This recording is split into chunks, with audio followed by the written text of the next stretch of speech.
All right, today we're tackling a really critical medical event, acute heart failure.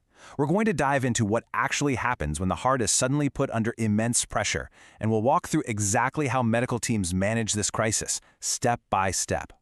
So just think about that for a second. The heart, it's this amazing pump that works non-stop, every second of your life.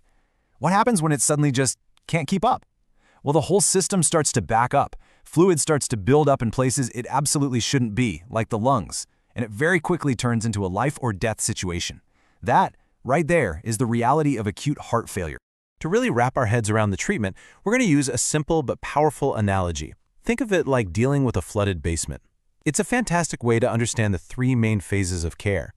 First, you got to find and stop the leak. Then, you have to pump out all that water. And finally, you need to waterproof the foundation so it never, ever happens again. We're going to follow these three steps all the way through. Right. So if your basement is flooding, you don't grab a mop first, do you? No way. You run to find the burst pipe and shut off the water. The emergency room operates on the exact same logic. Step one is always to stop the leak.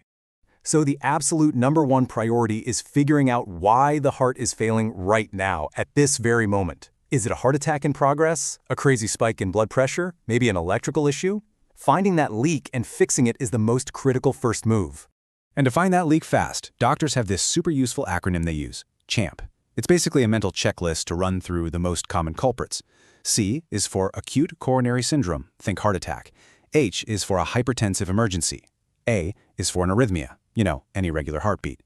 M stands for mechanical cause, like a valve in the heart tearing, and P is for a pulmonary embolism, which is a clot in the lungs. It's a rapid-fire investigation to get to the root of the problem. Now, while they're hunting for that cause, they're also managing the immediate symptoms, like shortness of breath. But here's something you might find surprising. They don't just automatically give everyone oxygen. It's only given if the patient's oxygen saturation, or their SpO2 level, dips below this really critical line of 90%. Anything below that, and the body just isn't getting the oxygen it needs. And look, this is so serious, it's not a one-person show. The standard of care actually requires a specialist heart failure team to be brought in within the first 24 hours. These are the absolute experts, and their input is crucial for creating the right game plan for that specific patient. Okay, so the leak has been identified, and the team is working on patching it up. But what about all that floodwater? All that excess fluid?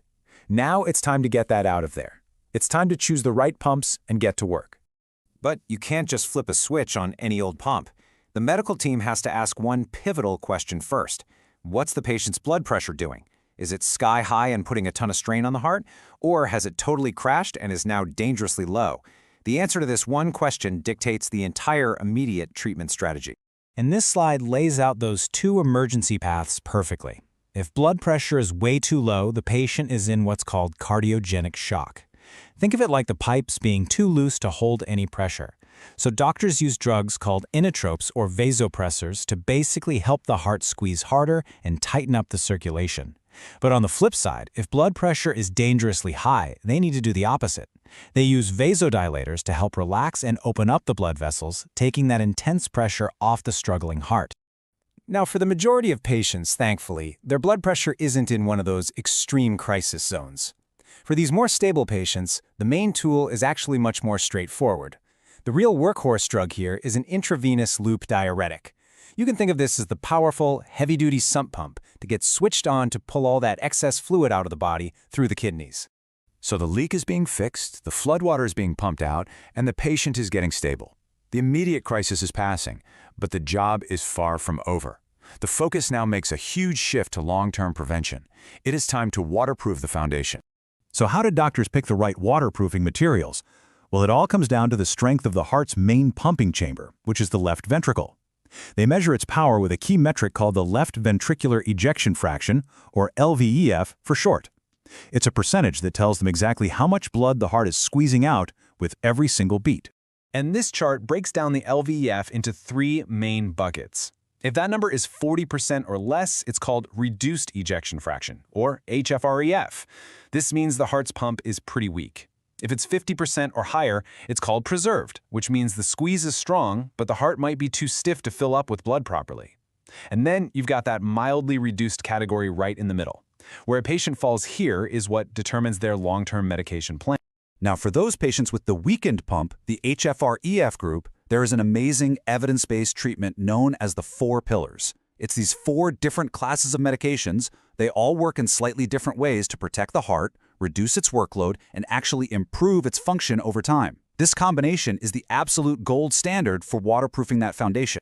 All right, the patient is stabilized, the extra fluid is gone, and the long-term waterproofing plan is officially in place. So what's next?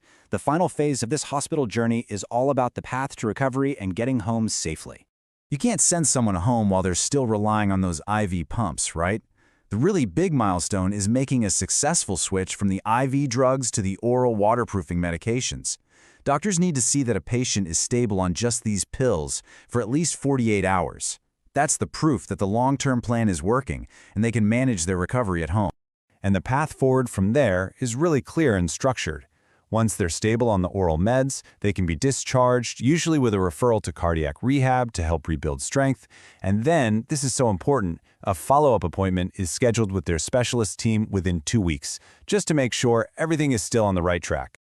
So, we've walked through the whole crisis, stopping the leak, pumping out the water, and waterproofing the foundation. But that brings us to the most important question of all. This wasn't just a one-time fix. How do we make sure that foundation stays strong for life? Well, the answer is that managing heart failure is a lifelong partnership, a team effort between the patient and their medical team, all working together to keep that foundation solid and secure.